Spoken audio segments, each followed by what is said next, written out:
हर किसी को कभी ना कभी प्यार होता ही है और कहते हैं पहला प्यार भुलाए नहीं भूलता कोई। पहला प्यार वो होता है जो सबकी जिंदगी में एक नया एहसास लाता है।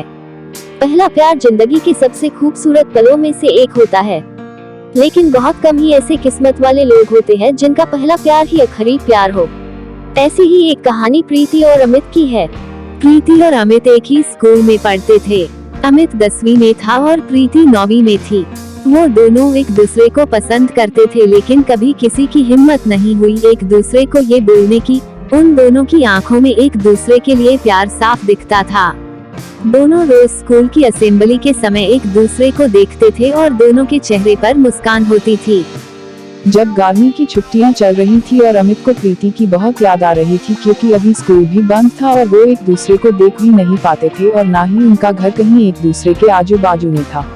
बहुत सोचते सोचते एक दिन अमित प्रीति को फेसबुक पर ढूंढने लगा, शायद उसका अकाउंट हो। स्कूल में उन दोनों ने कभी एक दूसरे से बात नहीं किया था और न ही कभी सोशल मीडिया पर एक दूसरे को फॉलो करते थे।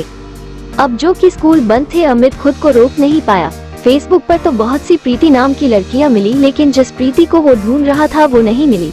अमित बहुत उदास हो गया। वो बहुत बेचैन हो रहा था प्रीति को देखने के लिए, लेकिन वो कुछ नहीं कर सकता था। उधर प्रीति भी अमित को देखने के लिए स्कूल खुलने का इंतजार कर रही थी।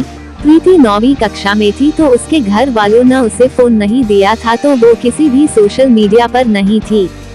स्कूल खुलने के लिए अभी 15 दिन बाकी था। वो दोनों एक दूसरे को देखने के लिए बेचैन थे। आखिर 15 दिन बाद स्कूल खुल गया। दोनों स्कूल जाने के लिए बहुत उत्सुक थे।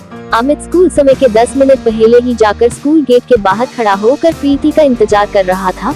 सब बच्चे एक एक करके स्कूल आ रहे थे, लेकिन प्रीति अभी तक उसे नहीं दिखी। गेट पर खड़े चौकीदार ने कहा कि अंदर जाओ, अब गेट बंद होने वाला है। आखिर अमित क्या करता, वो अंदर चला गया और अपने क्लास में बैग रखकर प्रार्थना के लिए असेंबली में गया। वो बहुत उदास था कि प्रीति क्यों नहीं आई। आज स्कूल का पहला दिन है, क्या हुआ होगा उसे। अमित का ध्यान प्रार्थना में बिल्कुल भी नहीं था। जब प्रार्थना खत्म हुआ और सभी बच्चे अपने अपने क्लास में जाने लगे, तभी अमित ने देखा कि प्रीति अपने क्लास के लाइन में सबसे पीछे खड़ी थी, तो वो समझ गया कि प्रीति लेट आई होगी। अमित उसे देखकर बहुत खुश हो गया। अमित उससे बात करना चाहता था। एक बार ऐसा हुआ कि अमित और प्रीति की नजर मिली। दोनों के चेहरे पर मुस्कुराहट थी। दोपहर में जब लंच टाइम हुआ तो अमित प्रीति से बात करने की कोशिश कर रहा था, इसी कारण उसने अपना टिफिन भी नहीं खाया था। वो प्रीति के क्लास के बाहर ही चक्कर लगा रहा था कि कब उसे मौका मिले प्रीति से बात करने का और वो उसे स्कूल के बाद रुकने के लिए बोल सके। तभी थोड़ी ही देर में प्रीति को क्लास से बाहर आते हुए देखा। वो अकेली थी। मौका देखते ही अमित ने प्रीति से कह दिया कि स्कूल के बाद थोड़ी देर के लिए स्कूल के बाहर जो बस स्टॉप है वहाँ रुकना प्लीज। प्रीति उसे देखकर बोली ठीक है और चली गई। दोनों अपने क्लास में चले गए। बस जल्दी से स्कूल का समय खत्म होने का दोनों इंतजार कर रहे थे। प्रीति के मन में बहुत से प्रश्न चल रहे थे। अमित क्या बोलेगा, मैं उससे क्या बात करूंगी। स्कूल का समय खत्म हुआ, सभी बच्चे अपने घर जाने के लिए निकल गए। प्रीति और अमित भी स्कूल से निकले और बस स्टॉप पर गए।